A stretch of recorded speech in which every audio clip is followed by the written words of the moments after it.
নমস্কাৰ বন্ধু আৰু বান্ধৱীসকল, আজিৰ এই ভিডিঅ'টোত আপোনালোকৰ লগত আলোচনা কৰিম যে আপোনালোকে বহুতেই কিন্তু এই কেইদিনমান ধৰি আপোনালোকে মেছেজ কৰি বা আপোনালোকে কল কৰি বা আপোনালোকে কিছুমানে কমেণ্ট কৰি কৈ আছে যে জিঅ'টেক ঘৰৰ বাজেটটো কিমান টকা হ'ব, আপোনালোকে ঘৰখন কেতিয়া লাভ কৰিব পাৰিব, কিমান টকাৰ ঘৰ হ'ব, ডিজাইনটো কেনেকুৱা হ'ব আৰু আপোনালোকে জানুৱাৰী মাহত কোনসকলে আপোনালোকে সেই জিঅ'টেক ঘৰৰ প্ৰথম কিস্তি টকা আপোনালোকে লাভ কৰিব পাৰিব।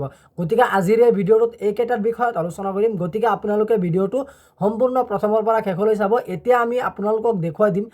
প্ৰথমতে মই আপোনালোকক জনাই দিওঁ যে আপোনালোকৰ জিঅ'টেক ঘৰৰ প্ৰথম কিস্তি টকা আপোনালোকে যদি আপোনালোকে জিঅ'টেক ঘৰৰ বাজেটটো আপোনালোকৰ 1.5 লাখৰ পৰা 2 লাখ টকাৰ হয়, তেনেকুৱা ক্ষেত্ৰত কিন্তু আপোনালোকে 32,500 টকা লাভ কৰিব পাৰিব। লগতে কিন্তু আপোনালোকৰ যদি 2 লাখ টকাৰ ঘৰ হয়, তেনেকুৱা ক্ষেত্ৰত কিন্তু আপোনালোকৰ 48,500 টকা প্ৰথম কিস্তি টকা আপোনালোকে লাভ কৰিব পাৰিব। আৰু বৰ্তমান কিন্তু আপোনালোকৰ ঘৰে ঘৰে যদি ভেৰিফিকেশ্যন চলি আছে, সেই ভেৰিফিকেশ্যনটো যদি আপোনালোকৰ কমপ্লিট হৈ যায়, ধৰি লওক যদি আপোনালোকৰ লখিমপুৰ ডিষ্ট্ৰিক্টত আপোনালোকৰ ভেৰিফিকেশ্যনটো কমপ্লিট হৈছে বা আপোনালোকৰ বৰ্তমান যিটো আপোনালোকৰ ভেৰিফাই কৰি লৈ গৈ আছে, ধৰি লওক পঞ্চায়তৰ তৰফৰ পৰা মানুহবিলাকে আহি আপোনালোকৰ ঘৰখন আপুনি কোনফালে উঠাব, আপোনালোকৰ ডকুমেণ্টছ বা আপোনালোকৰ নিজৰ ফটো, আপুনি বৰ্তমান কোনটো ঘৰত থাকি আছে সেইটো ঘৰৰ সন্মুখত আপোনালোকে এটা ফটো ল'ব, আপুনি ঘৰখন কোনফালে উঠাব জিঅ'টেক ঘৰখন সেইটোৰ এখন ফটো নিব। যদি আপোনালোকৰ এইকেইটা কাম হৈ যায়, তেনেকুৱা ক্ষেত্ৰত কিন্তু আপোনালোকৰ মানে যিটো জিঅ'টেক ঘৰৰ প্ৰথম কিস্তি টকা আছে, সেই টকাখন কিন্তু আপোনালোকে জানুৱাৰী মাহতে লাভ কৰিব পাৰিব। আৰু অলৰেডি যিসকলৰ মানে আপোনালোকৰ ভেৰিফিকেশ্যনটো কমপ্লিট হৈছে, তো সেইসকলে কিন্তু আপোনালোকে জানুৱাৰী মাহত সঁচাকৈ আপোনালোকে প্ৰথম কিস্তি টকাখন আপোনালোকে লাভ কৰিব পাৰিব। এইটো হৈছে মুখ্যমন্ত্ৰী ডক্টৰ হিমন্ত বিশ্ব শৰ্মা ডাঙৰীয়াৰ ঘোষণা। গতিকে মই এতিয়া আপোনালোকক দেখুৱাই দিম যে জিঅ'টেক ঘৰৰ বাজেট আৰু আপোনালোকৰ ডিজাইনটো কেনেকুৱা হ'ব। আপোনালোকে আমাৰ গোটেই অসমখনত কিন্তু আপোনালোকে 6টা ধৰণৰ ঘৰ আপোনালোকে লাভ কৰিব পাৰিব। সেই 6টা ধৰণৰ ঘৰ আপোনালোকে কোনটো ঘৰ কোন ডিষ্ট্ৰিক্টত আপোনালোকে লাভ কৰিব পাৰিব, মই ভিডিঅ'ৰ আগলৈকে আপোনালোকক এতিয়া দেখুৱাই দিম। গতিকে আপোনালোকে ভিডিঅ'টো সম্পূৰ্ণ প্ৰথমৰ পৰা শেষলৈ চাব। আহক আমি ভিডিঅ'টো আৰম্ভ কৰোঁ। আমাৰ গোটেই অসমখনত কিন্তু আপোনালোকে এনেকুৱা ধৰণৰ 6খন আপোনালোকে ঘৰ লাভ কৰিব পাৰিব আমাৰ গোটেই অসমখনত। আৰু এই ঘৰখন কিন্তু আপোনালোকৰ বিভক্তি কৰা হৈছে যে আপোনালোকে এই ঘৰকেইটা আপোনালোকৰ AS01, AS02, AS03, AS04, AS05 আৰু AS06ত আপোনালোকৰ বিভক্তি কৰা হৈছে। আৰু AS01 ঘৰটো আপোনালোকে কোন ডিষ্ট্ৰিক্টত পাব, AS02 ঘৰটো আপোনালোকে কোন ডিষ্ট্ৰিক্টত পাব, 03 কোনটো ডিষ্ট্ৰিক্টত পাব, 04 কোনটো ডিষ্ট্ৰিক্টত পাব, 05 কোনটো ডিষ্ট্ৰিক্টত পাব, 06 কোনটো ডিষ্ট্ৰিক্টত পাব। আৰু লগতে আপোনালোকৰ AS01 কিমান টকা বাজেটৰ, 02 কিমান টকা, 03 কিমান টকা, 04 আপোনালোকৰ কিমান টকা বাজেটৰ হ'ব, 05 কিমান টকা বাজেটৰ হ'ব, 06 কিমান টকা বাজেটৰ হ'ব, আজিৰ এই ভিডিঅ'টো আপোনালোকৰ লগত আলোচনা কৰিম। গতিকে আপোনালোকে ভিডিঅ'টো সম্পূৰ্ণ চাব। প্ৰথমতে কিন্তু আপোনালোকে চাব AS01ত কিন্তু আপোনালোকে এনেকুৱা ধৰণৰ ছেম টু ছেম আপোনালোকে ঘৰখন আপোনালোকে লাভ কৰিবলৈ সক্ষম হ'ব।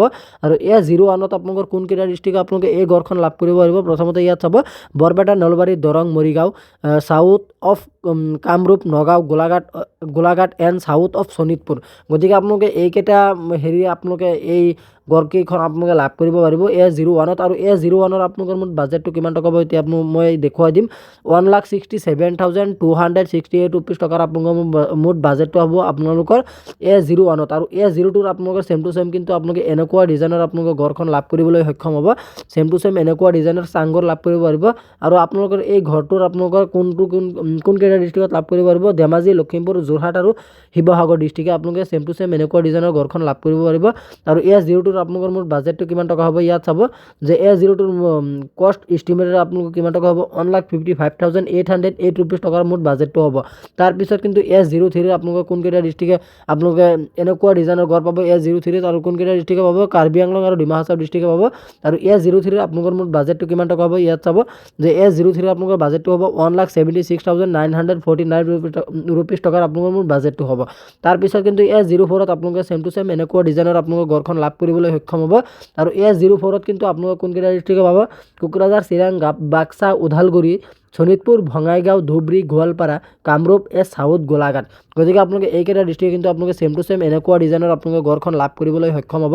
আৰু এই AS04ৰ আপোনালোকৰ মুঠ বাজেটটো কিমান টকা হ'ব ইয়াত চাব যে AS04ৰ আপোনালোকৰ বাজেটটো হ'ব 1,86,404 ৰুপিজ টকাৰ আপোনালোকৰ বাজেটটো হ'ব। তাৰপিছত কিন্তু আপোনালোকে যদি তলফালে স্ক্ৰল ডাউন কৰে, ইয়াত আপোনালোকে চাব লাষ্টখন AS05ত কিন্তু আপোনালোকে ছেম টু ছেম এনেকুৱা ডিজাইনৰ আপোনালোকে ঘৰখন লাভ কৰিবলৈ সক্ষম হ'ব। আৰু AS05ত কিন্তু আপোনালোকৰ মুঠ কোনকেইটা ডিষ্ট্ৰিক্টে লাভ কৰিব পাৰিব, কাছাৰ, কৰিমগঞ্জ আৰু হাইলাকান্দিসকলে কিন্তু আপোনালোকে AS05ত ছেম টু ছেম এনেকুৱা ডিজাইনৰ ঘৰখন লাভ কৰিব পাৰিব, জিঅ'টেক ঘৰ। তাৰপিছত কিন্তু আপোনালোকে ইয়াত চাব যে AS05ৰ আপোনালোকৰ মুঠ বাজেটটো কিমান টকা হ'ব, অৰ্থাৎ কষ্ট ইষ্টিমেটটো আপোনালোকৰ কিমান টকা হ'ব এতিয়া মই আপোনালোকক দেখুৱাই দিম A05ত কিন্তু আপোনালোকৰ কষ্ট ইষ্টিমেটটো কিমান টকা হ'ব 1,97,247 ৰুপিজ টকাৰ আপোনালোকৰ ঘৰখন লাভ কৰিবলৈ সক্ষম হ'ব আৰু A06ত কিন্তু আপোনালোকে চেম টু চেম এনেকুৱা ডিজাইনৰ চাংঘৰ আপোনালোকে লাভ কৰিবলৈ সক্ষম হ'ব আৰু A06 আপোনালোকৰ কোনকেইটা ডিষ্ট্ৰিক্টত আপোনালোকে হেৰি কৰিব পাৰিব A06 আপোনালোকে কোনকেইটা ডিষ্ট্ৰিক্টত পাব ইয়াত চাব যে ইয়াত দিয়া হৈছে কাৰ্বি আংলং আৰু ডিমা হাছাওসকলে কিন্তু আপোনালোকে চেম টু চেম এনেকুৱা ডিজাইনৰ আপোনালোকৰ ঘৰখন লাভ কৰিবলৈ সক্ষম হ'ব আৰু A06ত আপোনালোকৰ মোৰ বাজেটটো কিমান টকা হ'ব ইয়াত চাব যে 1,28,714 ৰুপিজ টকাৰ আপোনালোকৰ মোৰ বাজেটটো হ'ব আৰু আপোনালোকে এটা কথা লক্ষ্য কৰিব যে আমাৰ গোটেই অসমখনত কিন্তু আপোনালোকে জিঅ'টেক ঘৰ 6খন ধৰণৰ আপোনালোকে গোটেই অসমখনত লাভ কৰিব পাৰিব জিঅ'টেক ঘৰ আৰু আপুনি কোনটো ডিষ্ট্ৰিক্টৰ পৰা এই ভিডিঅ'টো চাই আছে আপোনালোকে কমেণ্ট বক্সত জনাবলৈ নাপাহৰিব আৰু আপোনালোকৰ লগত এইটো জনাই দিব যে মই আমুক ডিষ্ট্ৰিক্টৰ মানুহ হওঁ আমুক ঘৰটো আমি পাম বা A01ত আমি পঢ়িছোঁ বা 02ত আপোনালোকে পঢ়িছোঁ আপোনালোকে এনেকৈ কমেণ্ট কৰিব তেতিয়া মোৰ মনত অলপ ভাল লাগিব আৰু যদি আপোনালোকে কোনোবাই ধৰিব নোৱাৰে তেনেকুৱা ক্ষেত্ৰত কিন্তু আপোনালোকে কোনটো ডিষ্ট্ৰিক্টৰ পৰা চাই আছে এইটো জনাই দিলে মই কিন্তু আপোনালোকক দেখুৱাই দিম গতিকে আপোনালোকৰ মোৰ এটা সৰু ৰিকুৱেষ্ট আপোনালোকে যদি এতিয়াও মোৰ হোৱাটছআপ চেনেলত জইন হোৱা নাই আপোনালোকে কিন্তু এইটো ভিডিঅ'ৰ ডেছক্ৰিপশ্যনত যাব মোৰ হোৱাটছআপ চেনেলৰ লিংক আছে আপোনালোকে গৈ পিনে মোৰ হোৱাটছআপ চেনেলত জইন হ'ব মই মানে যিবিলাকৰ ওপৰত এক্সট্ৰাকৈ ভিডিঅ' বনাবলৈ নাযাওঁ যিকোনো আপোনালোকৰ আমাৰ গোটেই ভাৰতবৰ্ষৰ যিকোনো খবৰৰ আপোনালোকে হেৰি নটিফিকেশ্যন কিন্তু মোৰ হোৱাটছআপ চেনেলত আপোনালোকে অলপ পিছে পাই থাকিব আৰু মই অলপ পিছে কিন্তু মোৰ হোৱাটছআপ চেনেলত মই আপডেট দি থাকোঁ গতিকে মোৰ হোৱাটছআপ চেনেলত আপোনালোকে সকলোৱে প্লিজ অলপ জইন হৈ ল'ব আপোনালোকৰ সুবিধাৰ কাৰণে মই কৈছোঁ গতিকে আজি ইমানখিনি আছিলে আপোনালোকক দিবলগীয়া ইনফৰমেশ্যন আশা কৰিছোঁ ভিডিঅ'টো চাই ভাল পালে যদি ভিডিঅ'টো চাই ভাল পালে তেন্তে ভিডিঅ'টোত এটা লাইক কৰি দিব আৰু আপুনি যদি আমাৰ চেনেলত নতুন আছে প্লিজ আমাৰ চেনেলটো ছাবস্ক্ৰাইব কৰিবলৈ নাপাহৰিব আৰু জিঅ'টেক ঘৰৰ বিষয়ে যদি আপোনালোকৰ আৰু কিবা জানিবলগীয়া বা সুধিবলগীয়া কুৱেশ্যন থাকে তেনেকুৱা ক্ষেত্ৰত কিন্তু আপোনালোকে মোক কমেণ্ট বক্সত জনাবলৈ নাপাহৰিব জয় আই অসম।